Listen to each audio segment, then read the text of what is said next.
Yo, yo, yo, what's up, everybody? This is your boy Isaac. And this is your boy Bryce. And we are brothers on tennis. And folks, man, oh man, you know what we're coming at you with. COVID-19, coronavirus.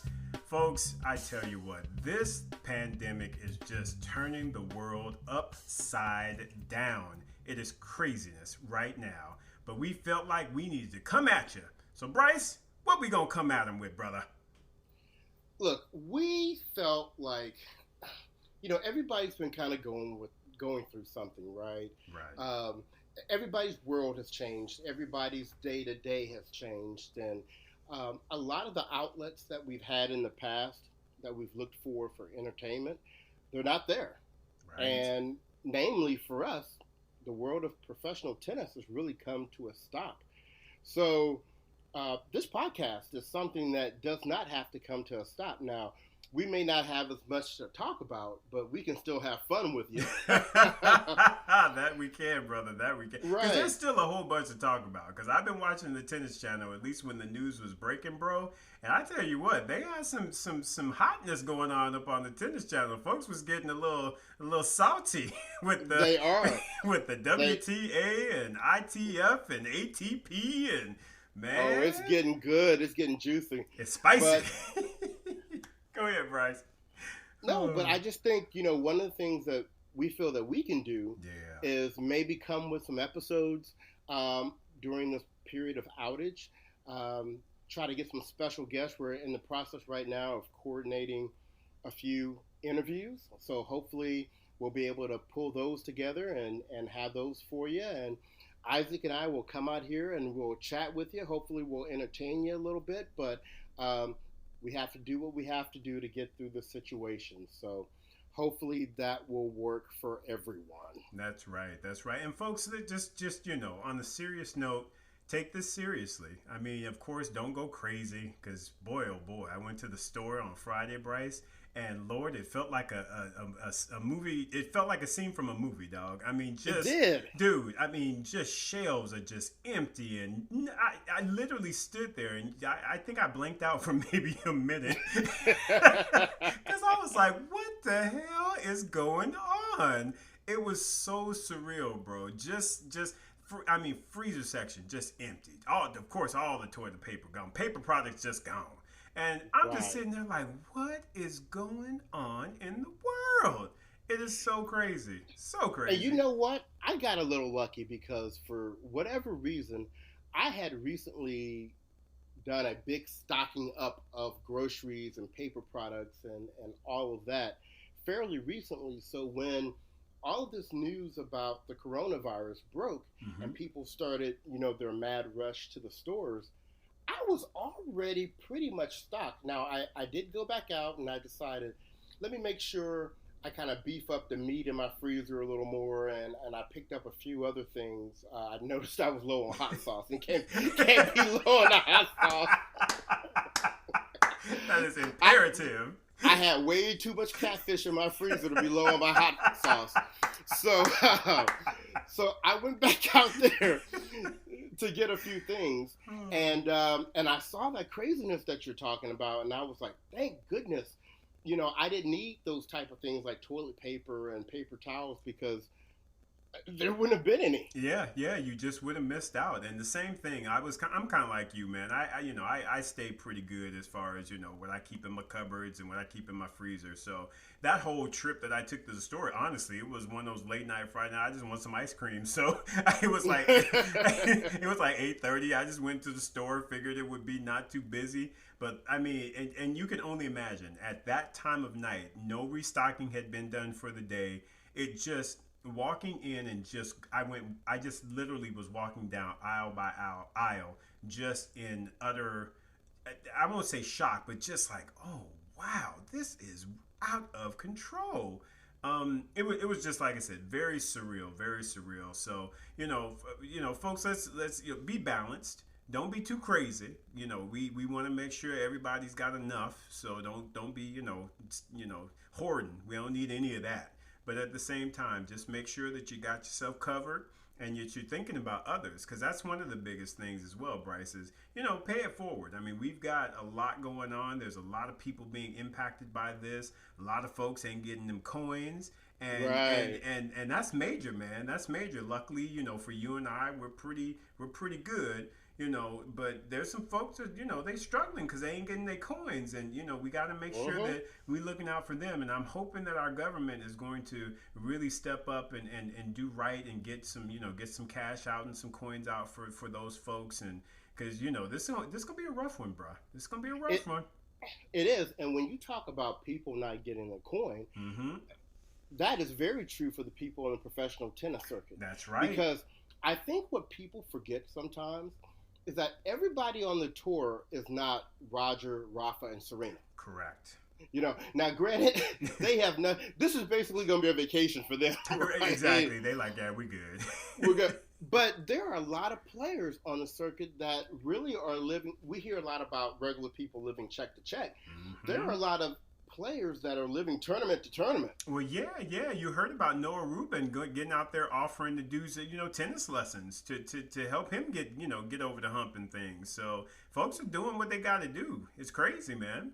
Yeah. So, well, anyway, let's take this to the courts. Yeah. And we do have a little information off the tours, and one of the things that was decided for both the men's and the women's tours, which I think was a great idea, and Isaac, you and I have been talking about this, is they decided to freeze the rankings until tournament play starts again. And for those of you that don't really pay attention to this, normally the rankings are based upon a moving 52-week window.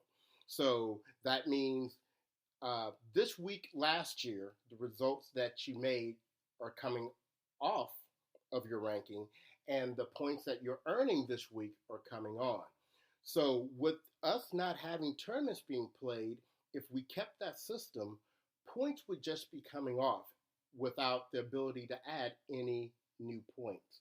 So what we wanted to do tonight is we wanted to share with you, and we're not going to go through all of them, but I think it would be nice to hear who the top 20 players are on both the men's and the women's side that are frozen in their rankings till we start. So when the tournaments start again, this is where we're going to be. So for the men, of course, we have Novak Djokovic is number 1, Rafa is number 2, Dominic Thiem is number 3. Very excited to see that Roger is number 4, because we were concerned that based upon when they decided to freeze the rankings, whether or not Roger would have a 0 for Indian Wells, or would he still have his points from last year, because Roger had already committed not to play Indian Wells this year. So I'm assuming with him hanging on to that 4th spot, he kept those points from Indian Wells. You think, Isaac? I do, and I'm just, it's we talk about the savant that is Roger Federer. He always just has perfect timing. He does. And that knee is going to be good come the end of this coronavirus. Right? He's going to be like, look, where they at? Shoot, I'm good to go now, man. No, man. Good. I mean, for you and I, who are, of course, humongous Roger Federer fans, I mean, that worked out perfectly for him. Because, like I said, but with him, I believe he was, the finalist at Indian Wells, and didn't he win Miami? So we're talking literally about 3,500 points. No, not that many. 1,500 or so, because I think you get 1,000 for the Masters Series. Yeah, it's about 1,000. So, 1,700 points that he would have been rolling off of his rankings. So that would have put a major dent in Mr. Federer. So, man, very happy to hear that he's keeping those points and staying at 4, because he deserves it. I mean, it's Roger. Come on. He does. Exactly, right? Right. So as we continue on the list, number 5 is Medvedev. Number 6 is Tsitsipas. Number 7 is Alexander Zverev. Number 8 is Berrettini. Number 9 is Monfils. And number 10 is Goffin. So that's your top 10. and that seems about right, right? It really does. It seems right based on the names, based on the people who were hot. I hadn't heard a lot of from Berrettini, to be honest with you. This first quarter before things were kind of halted. So hopefully, he's getting his game right and he'll come back real strong once everything starts back up. But that for sure to me sounds like the right top 10. I can't think of anybody else that I would slide up in there at this point. So yeah, sounds good. Okay, so we'll talk about 11 through 20, and then so number 11 you have Fonini, number 12 is RBA, number 13 is Schwartzman, number 14 is Rublev, which is interesting because number 15 is Hachinoff. So climbed Rublev, up on him, climbed him, got him. Said, "Come here, boy, come here." Exactly. Number, you crazy. I like that. I ain't scared of you. He going after Medvedev next. He's like, shoot. Remember what I said, Bryce. Rublev was the number one Russian initially when those three came out, and then he ended up getting hurt. And then Medvedev got his shine on, and Kachanov started getting his little shine on. But Rublev was always like, "Hold up, I'm the one that was starting this trend. Let me get healthy so I can get back my post." Shoot, I'm not scared of you. He has definitely leapfrogged Hachinov for sure. Yes, sir. So number 16 is Shapovalov. Number 17, and I'm very happy to see this, Stan Wawrinka. So he is really making his way back up. That's good to see. Number 18 surprised me. Is Garin. I know he's had some really good results, but I didn't know he was all the way up to 18. That sub clay court tour we'd be talking about. Yeah, that's surprising to me as well, Bryce. I wouldn't have thought that he was up to 18. I maybe have thought maybe in the 20s, maybe, but wow, 18, that's pretty darn good. He is good. 19 is your boy, Dimitrov. Okay. And we close out the top 20 with FAA. You know what? I was. If you hadn't said his name, that's one I was going to say. I would be disappointed if he weren't in that list. Because to me, even though he ain't quite got over that hurdle as far as getting a title, he definitely, in my eyes, deserves to be in the top 20. I'm very impressed. Right. So that top 20 really sounds about right in terms of what we've seen recently. Now, I did make a few notes down here about some other players, just, of interest. So at number 21, we have John Isner, and he is the top-ranked American. Kind of a shame that we don't have an American in the top 20, but Jack Sock is trying to make his way back up now. So hopefully he can reclaim his top 10 spot. Oh, Jackie. Hey, he was in the top 10. He was. Yeah, you're exactly right. He was. It doesn't sound like you feel like he gonna get back there. I got mad love for Jack, and his double skills are just on point. I have to wonder if that wasn't one of those, those just good runs that he had. Because remember, he ended up shining at the end of the year, took that Master Series that didn't nobody expect for him to get. And Paris, right. Uh-huh. Yeah, got Paris, and then ended up making it to the yearning championship. So I hope that wasn't sort of a one-time deal, but at the same time, when I hear all those names that you mentioned in the top 20, and I'm just gonna be honest with you, bro, when I think about the fitness and the dedication, I just don't. When I put his name against those people that you mentioned, it makes me a little questionable. Anyway, Jack, you good. Go on, prove me wrong. Prove me wrong. That's what I'm talking about. Go on, prove me wrong. Or at least go ahead and get Isner.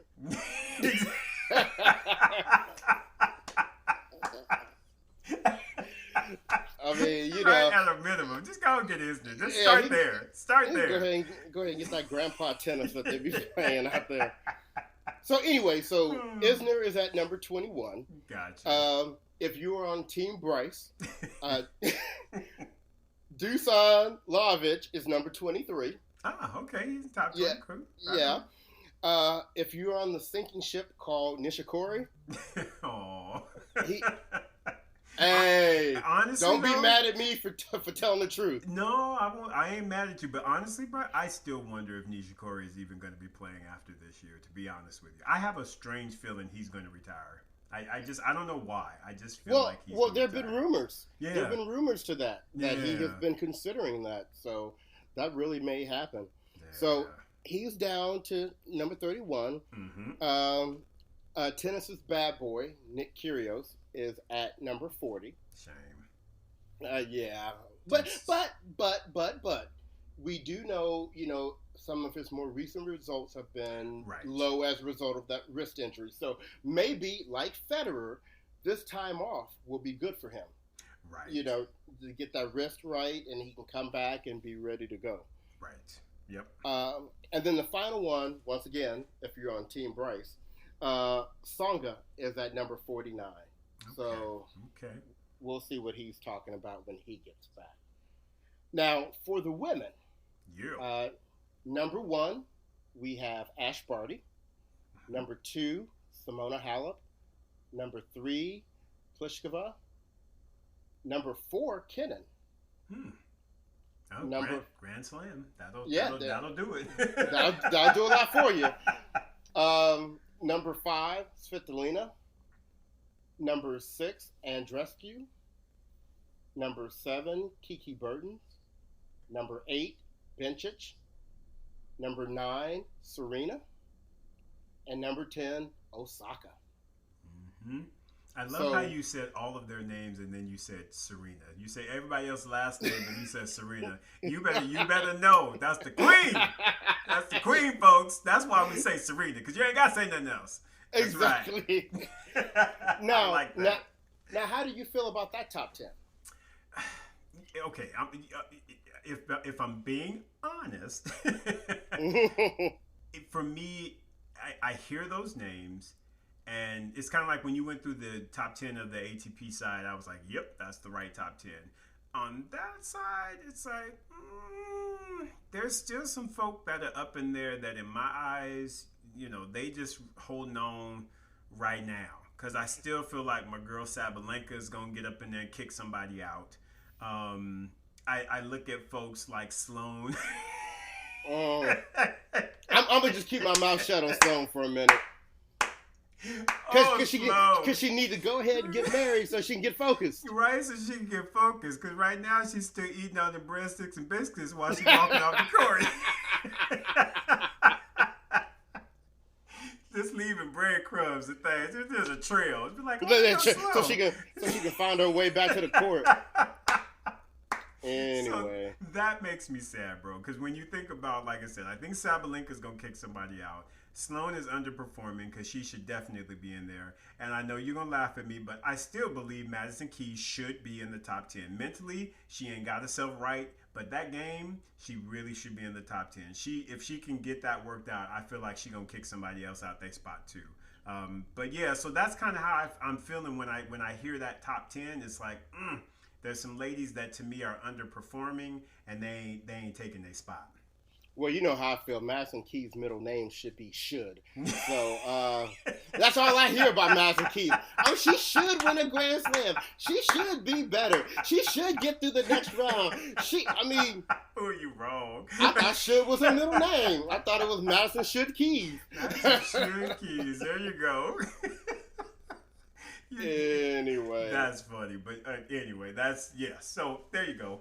Okay, so let's go on with 11 through 20. Yes. Which, this is very interesting, I think. Mm-hmm. So, number 11 is your girl, Sabalenka. Okay, yep. She's going to kick somebody out. She's right there. Mm-hmm. Number 12, Kvitova. Yeah, you can't forget about Kvitova. I was surprised you didn't mention her, but, she's right there, number 12. Yeah. Yeah, number 13 is Madison Keys. Number 14 is Konta. Number 15 is Martic. I swear, I don't know how Martic is that high. I see her in draws, and she's just like this player that I know she's there, but I don't know. I don't give her much shine.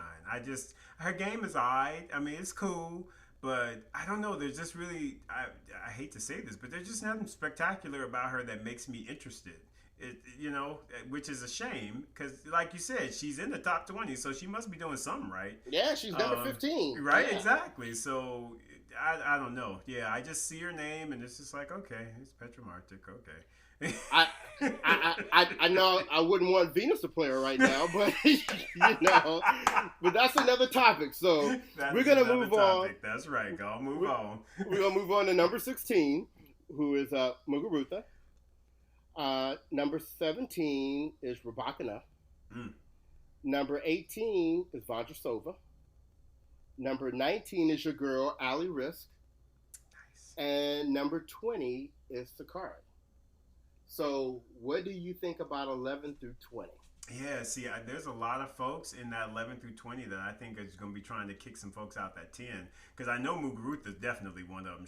The way that she started out this year, and she got, was it Conchita Martinez is her coach now? Mm-hmm. Oh, yeah. Again. Yeah, again. So, yeah, she going to definitely boot somebody out the top 10. So, somebody going to lose their spot. It might end up being Kiki Burtons. And hell, it might end up being Svitolina quietly if she don't step her game up, because she has not started this year off well. Whereas Gael has been on fire, Svitolina has been fizzling. Now, she just won this last tournament, which was very, very good. But let us be clear, her start to the year has not been top 10 worthy at all. And let's be clear, too, in that tournament, like the next ranked player behind her was like number 20 or something. I mean, it was one of those tournaments she should have won, right? Exactly. So she's got to turn up her game a bit. Otherwise, she's going to be victim. And one of them ladies that I just mentioned going to kick her out the top 10 and be like, get out my spot, girl. And I think, like you said, Sabalenka can be up there, and I think Kvitova. Yeah, exactly. I don't know how I forgot Kvitova. I think it's going to be Sabalenka, Kvitova, or Muguruza. Because to me, those three right now, they're hot. They hot. So they're going after somebody up in that top 10. And the other thing I want to mention is, Osaka is number 10. What, this time last year, wasn't she number 1? I believe so. Yes, sir. So that whole musical chair with the coaches thing, I don't know if that had anything to do with it, but that's a pretty big drop in a year. I completely agree, and I think that it did. I think it did. That coaching thing, it was, first of all, it was a dumb move, but yeah. I mean, and for her drop not to have anything to do with being injured. Right, exactly. It was mental. She was injured mentally, I guess, but I'm sorry, but no, I'm not. Anyway, yeah, Osaka. But I do feel like she's back on track, though. If I'm being honest, Bryce, I do feel like her results are going to be better. So I think she will solidify her spot in the top 10. I don't necessarily see her being one of them folks that's going to get kicked out the top 10. Gotcha. Yeah. And actually, I don't either. So I made a few notes again here, and I wanted to see how our sisters are doing. Yeah. So Sloan, I'm going to get Mary Stevens, is at number 37. That seems high. I'm sorry. I should not say that. She may be happy they froze the rankings quietly to stop that free fall from happening. Oh my goodness, Sloan, just go ahead and get married already. Good Lord. Right. At number 52, we have Coco Gauff. Yep, on the rise. Yep. At number 67, we have Venus. Okay, that makes me sad, but because quietly, Bryce, they were showing previews from Indian Wells last year.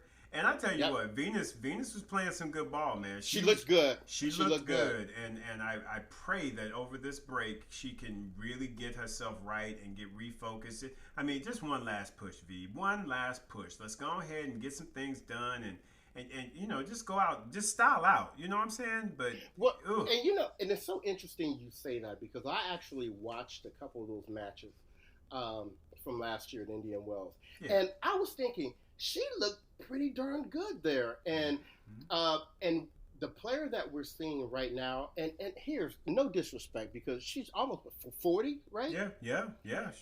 So you can't hold on to that level forever, but you definitely see the decline. Right, exactly. It's pretty apparent. Yeah. Right, and then at number 73 we have Taylor Townsend. Yeah. Yeah, she better hope those U.S. Open points stay on for a while for her to get some other points. Because if she doesn't match that result or get some additional results to complement that, she might have one of those free falling type of. Yeah, that just, and that's another one that just kind of makes me sad because again, you and I both had really high expectations for her coming off of that U.S. Open. I mean, to me, we felt like she was playing the right game style and just to me needed to build on that. And then when we saw her, it just seemed like she wasn't playing that game anymore, and it's like that's curious. And then her coach was sitting on his phone. So anyway, yeah. So you know, Taylor, we done said this a bunch of times. We love you. We gonna keep supporting you because you our girl. But yeah, I just I want more for you, and hopefully you want more for you as well. Exactly. So so let's talk about where we're at currently. Mm-hmm. Now, both the ATP and the WTA have suspended all play, all tournaments until June the 7th. Now, we have to call this out. We need to give kudos to the men's tour because they were out in front of this. As soon as things started getting crazy, they made a definitive cut on, okay, there will be no play from here to here. So the players were able to prepare for that, and then it was recently extended to the 7th. Mm-hmm. There was a lot of frustration by women on the tour that the WTA did not follow suit. For a while there, they were only postponing or canceling tournaments kind of each week as it went by. And then they finally caught up with the ATP and said, okay, the tour is going to be shut down for this period of time. I don't know what it is. You know what? I haven't really followed like who is in leadership at the WTA. But to me, over the past couple of years, there have been some really bad calls. I mean, Isaac, I know you remember when they decided to leave the Tennis Channel. Yes, I do. I was so pissed. Oh my God! I was like, "What are you doing?" I mean, it's the Tennis Channel. Wait.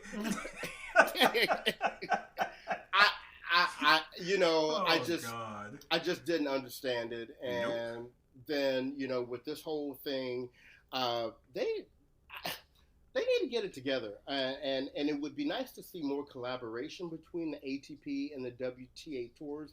But even if they don't, then at least be as good as the ATP. I know, right? Yeah. And we know the ATP has their problems too, to be clear. Oh yeah. No organization is perfect, and don't forget you got the ITF that's up in there as well. So you got 3 governing bodies. So I think what this has exposed is the fact that we got too much damn leadership in the tennis world. I mean, just all these 3 governing bodies is just too much. And trying to align across all of them is pretty crazy. So like you said, kudos to the ATP for stepping out there and being like, look, we're going to make a decision. We're not going to leave people hanging. And unfortunately, the WTA didn't do that. And what's interesting is when I was watching the Tennis Channel, Lindsay Davenport was getting up on them. She was like, she was basically calling them out like, this is unacceptable. I don't know why Tracy Austin seemed to be trying to defend them or not, because her and Lindsay actually got, you could see there was a little bit of eye twitching going on. I was like, all right, we're going to see some conflict. Wait a minute. I like this. Let's see it. But yeah, because Tracy was trying to, kind of give them a little bit of leeway, and Lindsay was like, She was like, it don't make no damn sense. They should be communicating. It makes no sense. And I think a lot of it is just CYA trying to cover your butt. Because I think, if the WTA comes out and says, hey, we're suspending play, but then the tournaments don't, then the tournaments get angry, and then there could be some legal ramifications. And that's kind of what I got out of why they weren't, stepping out there and really being, as forward, as far as the communication goes. But to me, that just shows why it's too much, too many fractures, and they need to get themselves together. They need to align. I mean, I'm sorry. You should not be allowing your tournaments to drive your tour. It's the WTA tour. So to me, that's how you need to be operating and acting, not worrying about these tournaments. The tournaments will do what the tournament's going to do.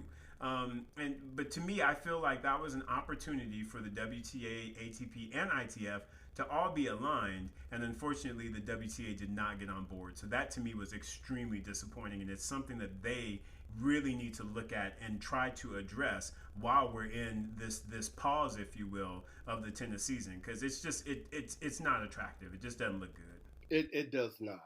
So since the tours are basically canceled until June the 7th, we wanted to run through what tournaments now are, I don't know if you want to call them postponed or canceled or what, but we want to let you know what tournaments are currently not happening so that if this is a tournament you were looking forward to, it may not pop off in 2020. So for the men, we have we have five Master Series tournaments that are not going to be played as they were originally scheduled. Indian Wells, Miami, Monte Carlo, Madrid, and the Italian. Also, tournaments that will not be played. The first one that's on, I shouldn't laugh. The first one that's on my list is the Houston Clay Courts, which is basically the tournaments where Americans once a year feel like they can play on clay. But if there is one European that shows up at that tournament, they are going to snag that title. They will snatch it. Be like, give me this. What? Get out the way. So anyway, we won't have that conflict this year. Morocco, Barcelona, the Hungarian Open, the BMW tournament in Munich, Germany, Estoril, Geneva, Lyon. None of those are currently scheduled to happen as they were originally placed on the calendar. Now, for the women, you have 4 premier tournaments that will not be happening, and that is, as originally scheduled, Indian Wells, Miami, Madrid, and the Italian. And then in addition to that, you have Charleston, Bogota, the Fed Cup, the Porsche tournament in Stuttgart, Germany, Istanbul, Prague, Strasbourg, and Morocco. So none of those, Strasbourg, my fault. Strasbourg and Morocco. So none of those are going to happen. And I just want to add a quick note to this. I was on social media, I can't remember which one I was on, but I was seeing that there was a lot of complaints from players saying, what's up? I didn't even really know about these cancellations. I saw it on social media first. And so I thought, wow, that's really bad. Now, yesterday I was talking to an ex-player on the tour who's also a commentator. I'm not going to mention their name because I didn't get permission from them to share what they said. But what they told me was, there is an email that goes out to the players that notifies them. But what happens in this day and age is that people tend to pay more attention to their social media than they do their email. So, that person I was talking to yesterday kind of felt like, yeah, that might be a little bit on some of those players because the email, she said, did go out. But, if you're not looking at your email and you're spending all your time on social media, you may have missed the message. So Isaac, what do you think? I mean, those are some huge, very important tournaments. I mean, and we understand the situation, the current climate dictates that this needs to happen, but wow, what a change to our world.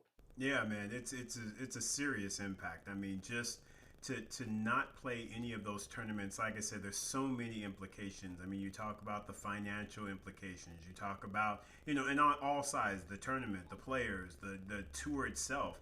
I mean, there's just a lot of impact that happens when these things aren't carried forward. So, you vendors. I mean, people who are on the facilities. There's just so many things that we really don't think about as it relates to, a tournament.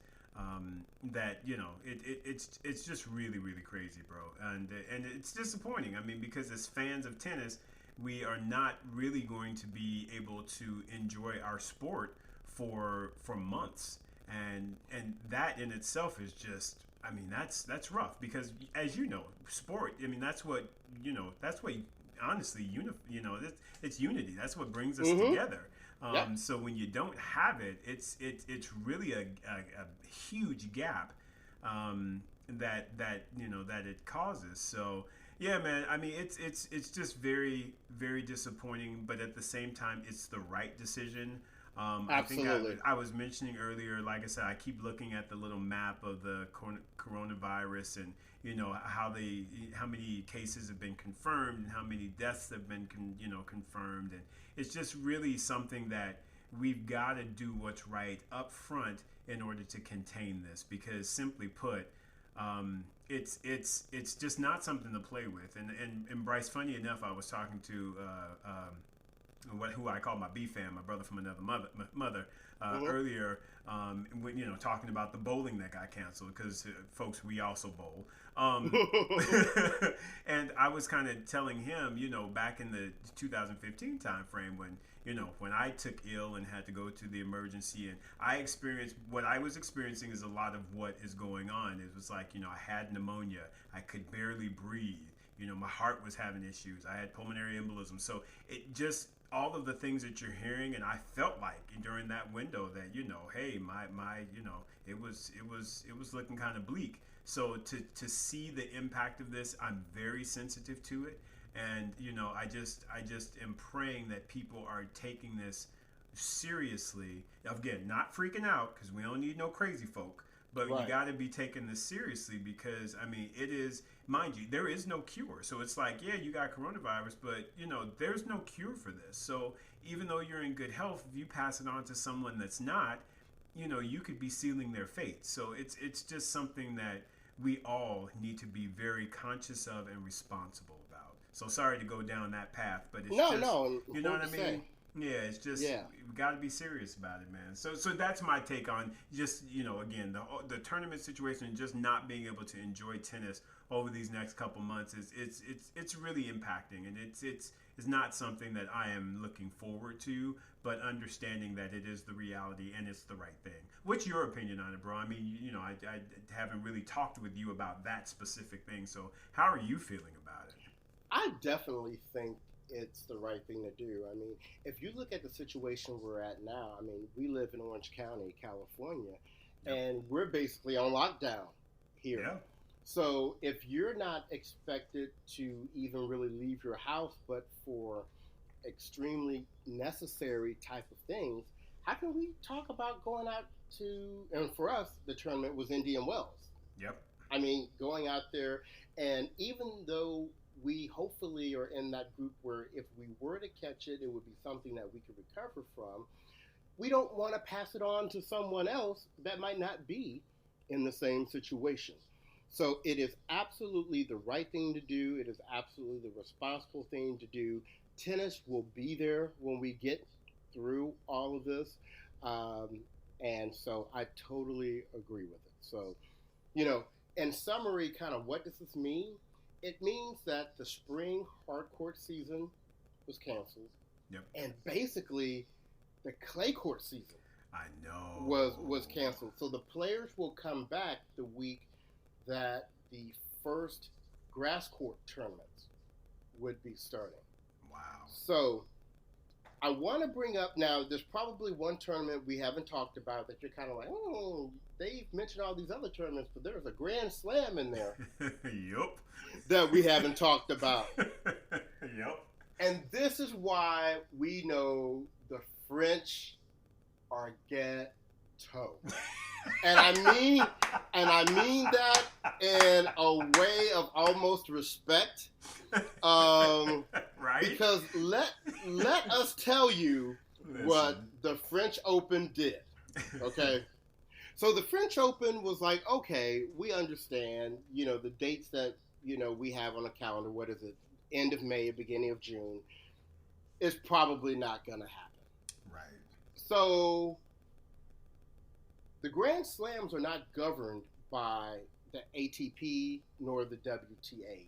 They are governed by the ITF, International Tennis Federation. Mm-hmm. So, in their best, I don't give a damn about what the WTA has on their calendar, and I don't give a damn about what the ATP has on their calendar. I don't give a damn about Roger Federer's Laver Cup. We are going to move our tournament to September the 20th to October the 4th. And let me tell you what is critical about that. Mm-hmm. It's the fact that they did not ask anybody what they thought about that at all. They just moved it. As a matter of fact, I think we all know John Wertheim. Uh-huh. He apparently talked to some ATP player that is a very high-ranked player. He didn't say who it was, but, who said, basically, the French Open stated they thought it was better for them to ask for forgiveness than for them to ask for permission because they probably weren't going to be granted permission. Yeah. So now let's talk about the consequences potentially of this. So the French Open is the only tournament that has been impacted by the coronavirus that has actually selected a new date. Mm-hmm. Now, this new date that they've selected has a couple of impacts. Number one, there would only be a week between the U.S. Open and the start of the French Open. Right. So that's crazy in itself. So in a 5-week period, you're going to have 2 Grand Slams. And, let's not forget, Rafael Nadal is the defending champion of both of those. All right? So he has 4,004 So marinate in that for a little bit, okay? Oh, Jesus. Oh, my goodness. Then you put on top of that, because of the new dates that they selected, they now conflict with, on the women's tour, 2 tournaments in China. They probably figured the tournaments weren't going to happen in China. Probably not. The Korea Open and that Toray Pan Pacific Open in Tokyo. So maybe on the women's side, they were like, nah, that's kind of like ground zero. So those probably not going to happen. On the men's side, there's also 2 tournaments in China that they're overstepping. The tournament in Bulgaria, the one in Russia in St. Petersburg, the one in Metz, France. But the most important one probably is Roger Federer's Laver Cup. Now, some people are saying, the French is a Grand Slam, so, the Laver Cup should probably step aside. And then you have some people that say, honestly, the Laver Cup is the most exciting tennis we see all year. It's already supposedly sold out in Boston. So they got their coin for it already, so they got to put on some kind of show. Roger had already said he wasn't going to play the French Open earlier this year, so he's probably going to go to this event. So then you have Rafa, who we just said is the defending champion of both the U.S. Open and the French, and Laver Cup is his boys' tournament, So I don't know who Roger would have to put. Okay, so for Laver Cup, let's say Roger went. We know Kyrgios is going to go wherever Roger goes. Yeah. I don't think Kyrgios cares about the French, so he'll be there. Right, and probably any American, including Jack Sock. Well, yeah, exactly, because it's clay, and they don't do well on that anyway. Exactly. But I guess, Isaac, what I'd like to hear, your thoughts on is, what do you think about this move that Roland Garros was just like, we don't care about what else is on the calendar. We don't care how close we are to the U.S. Open. We're the French Open, and we're going to do what we want to do. Oh, God. What's that one song it's about? Ludacris would move, bitch. Get out the way. Get out the way. Get out the way. They was like, look, we ain't trying to care about you. We got a French Open to put on. Right. We got coins to make. Hey, listen. And you got to think about it. As a top player, I don't care how much you love the Laver Cup. Are you really going to skip a Grand Slam? Absolutely not. Absolutely not. And I guess I'm leaving out a point, which our listeners may be a little confused right now. Last night, the Laver Cup put out a statement that said, "We ain't going nowhere." Yeah, they did. They was like, we been here, we gonna be here. So we've already sold out our event. We've already had our date on the calendar. Ain't nobody come holler at us about, adjusting or moving. So we're not gonna move our date. So currently, we are really at a conflict or at a potential situation of the French Open and the Laver Cup happening at the same time. Granted, the French Open has much more clout as it relates to a professional tennis player in terms of points and money and prestige. But I'm sorry, and you can disagree with me if you want, but the Laver Cup is about the hottest thing on the ATP Tour. It definitely is, but I will say the caveat is under normal circumstances. Because I think, Bryce, the key to the Laver Cup is the fact that you've got the top talent there battling in that format. Because that format is just genius. I love that format. But it's really good because you've got the top players there, and they're collaborating and they're talking, and it's all of that, kind of interaction that you really enjoy as well. And I just feel like, in truth, like you said, I think the Americans will likely be there because they ain't got nothing to lose and missing the French. But as far as Roger's side, Rafa will not be there. Djokovic will not be there, and some of the top players, the folks who have been on that team will not be there. Tsitsipas will not be there. No, they're gonna be trying to battle for that Grand Slam. They may like the Laver Cup, but they ain't dumb. They gonna go after that Grand Slam championship. But do you know who is the most hyped person right now? Who's that? John McEnroe. Right, because they got a strong chance. John is like, this is our year, Team World. Right, unless Roger decides to put it all on his back, which he can. Well, there you go.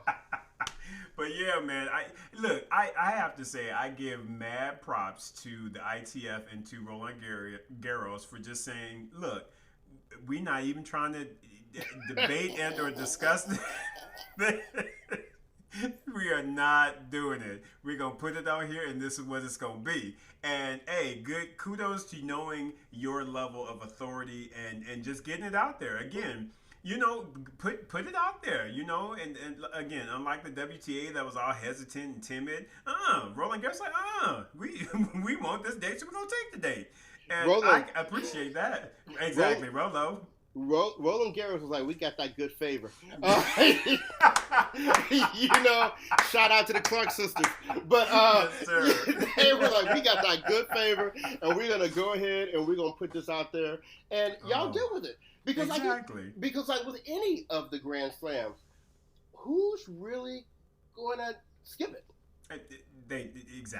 Exactly. They're not going to. So like I said, I know we even were talking about doing the Laver Cup, but funny enough, I didn't realize it was all sold out. I didn't either. I got caught slipping on that. I know, right? But I mean, maybe it was a good thing because, to be honest with you, like I said, if we don't have that level of talent and collaboration, I'm not sure that I want to travel all the way to Boston for that. I mean, besides, we'll be in New York the week before, given that the U.S. Open happens anyway. So.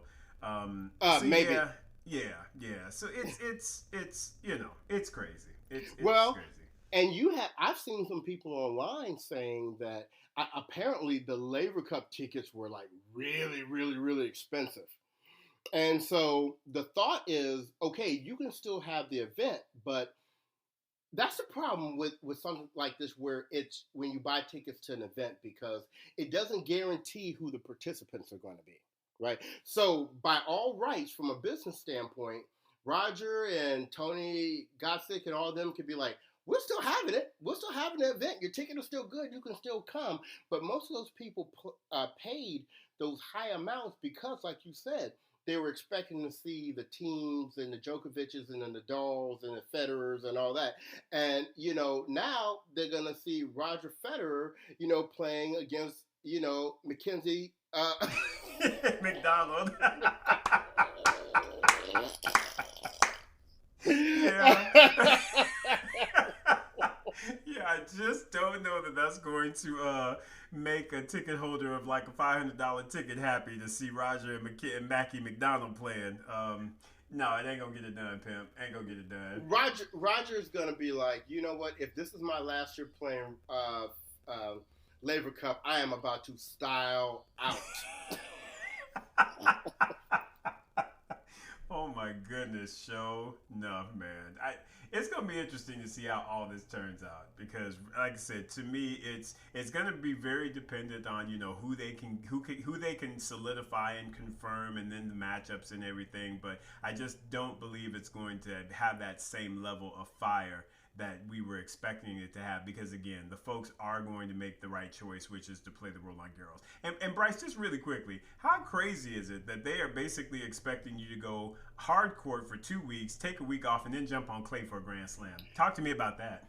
Well, actually, that ex-player that I was talking with yesterday stated to me that they didn't think that was that big of a deal because they said the players are already used to doing that. They're used to coming off of Indian Wells and Miami and hitting clay after that. They said it is a much more difficult transition going from the clay to the grass. Oh, so they felt like that part wasn't going to be a big deal. What they felt was going to be a big deal was for anybody that goes deep in the I'm about to say the Australian Open and the U.S. Open, right, could impact their performance at the French. So one of the theories is depending upon how much the French means to Nadal, does he skip the U.S. Open? Oh no, he can't do that. That's 4,000 points that he's defending. He cannot afford not to play both of those Grand Slams. He can't. That's too much that he would drop. Too much. Rafa gonna figure it out. He gonna get himself right, and he gonna peek out, and no, he gonna do what's right. I think what I will say is he probably will not make it as far at the U.S. Open, simply because I think that he will if push comes to shove, he knows where his bread is buttered, so he will conserve himself. I think he'll still play, and mind you, if he gets to the quarters, and he runs up against somebody like, I know Roger or whoever he would potentially have to play, I think he might bail out at that point because, like I said, he may be like, okay, I'm gonna save my energy. I need to get right so that I can go on ahead and get this 13th French Open. Right. But I do feel like he will definitely play. It would be shocking to me if he just absolutely didn't play the U.S. Open. I can't see that happening because that's just a lot of points to lose. And you know what's very interesting about how we're speculating? We're speculating really based upon a tentative schedule because there still has been talk that there may not be any tennis for the rest of the year. Yeah, that's true. So, I mean, we really will be taking this kind of week by week as we learn more and as people make, hopefully, timely decisions on the tour and the schedule. But wow. I don't think we've seen anything like this in our lifetime. Oh gosh, no. This is definitely some once in a lifetime stuff that's going on here, and and in truth, not to be negative, but I still feel like we got some time to go before we are actually on the rise from it because I don't think we've seen the worst of it as of yet. Right. I still think we're on the front end of it. Right. Yeah. So, as disappointing as that sounds, we still got to make sure again that we're doing the right things, being careful, being safe, and just being thoughtful to one another because, we won't get through this if we don't have those things. Right. And I know that I'm not committing on any travel until, there's a real green light out there. And I don't think I'm going to be one of these first people to start dipping my toe in the water either. Uh, people are going to have been out there for a while before I step out there. Well, the only thing I think I told you about is, my sister's got a milestone birthday in October. And if I don't make it back to Denver, Colorado, she's going to cut me. So I am hoping that things are together and good so that I can, make my flight from California to Denver. But in truth, even if it's still kind of crazy, hell, I might just jump in the car and just make the drive. But, got to be there for family, though. Absolutely. So listening audience, hopefully we shared some news with you today. I would definitely recommend that in this downtime, if you're not following the tours or your favorite players on social media, this is the time to do it. Find your favorite players on Twitter and Instagram and Facebook because they're really active out there right now because they ain't got nothing else to do. Right, exactly. And I know that I'm seeing a lot of more activity out there from people, so that's a good thing. And like I said at the beginning of this podcast, we're lining up some interviews. We want to try to bring you some interesting and exciting shows during this down period because, it doesn't, just because we're under lock and key right now, doesn't mean that we can't still have some form of entertainment and enjoyment. And we're definitely going to try to bring that to you. Absolutely. And shameless plug, folks, because I ain't embarrassed. Go on and tell folks about Brothers on Tennis. If you're out there and you're looking up your new players and you're researching people, go on and be like, hey, have y'all heard of Brothers on Tennis? Go on, get them over here. Because man, we trying to get this done. We trying to make some things happen. And we want to do all that we can for you, our listening audience. So yeah, go on, share our name. Don't be scared. And as a reminder, when you're letting them know about the show, we are available literally on every platform you can think of. Twitter, Facebook, Stitcher, Google Play, the iPod one, SoundCloud, all of them. We're out there. And our website, as always, is www.brothersontennus.com. And that's BRUTHAS on tennis.com. And hey, shoot us if you have questions, if you have things you'd like to have us talk about in an upcoming episode. If you want to give us feedback, hit us up on any of those platforms, or you can email us at our website. So any final words from you, Isaac? No, man. Just, folks, thank you for listening. Be good to one another. Be safe. Be cautious. Be optimistic. Keep it positive and pay it forward. I mean, because, again, we will get through this, but we will need to do it together. So let's remember that. Absolutely. So from Bryce and Isaac, we are Brothers on Tennis, and we will be back out here real soon. Everyone have a great one.